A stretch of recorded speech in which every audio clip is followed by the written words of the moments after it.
दरम्यान राऊतांच्या या टीकेवर महायुतीच्या नेत्यांनी कसा पलटवार केलाय पाहूया।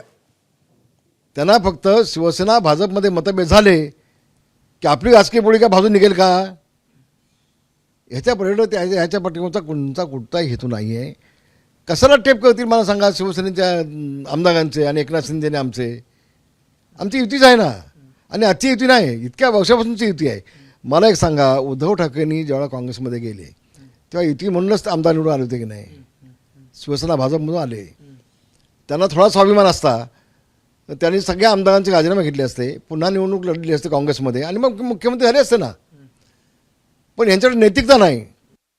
मुख्यमंत्री एकनाथ शिंदे सध्या समाधी अवस्थेमध्ये आहेत असं सांगितलं गेलंय। समाधी अवस्थेत मुख्यमंत्रीपद मिळालं नाही, भाजपने फसवलं असं सामनाने दावा केला। हे बघा, संजय राऊतचं वाक्य असेल त्याला चांगलं दिसत नाही आणि त्यामुळे तो जो बातम्या देतो ते सगळ्या खोट्या असतात, दिशाभूल करणारे असतात। एबीपी माझा, उघडा डोळे बघा नीट।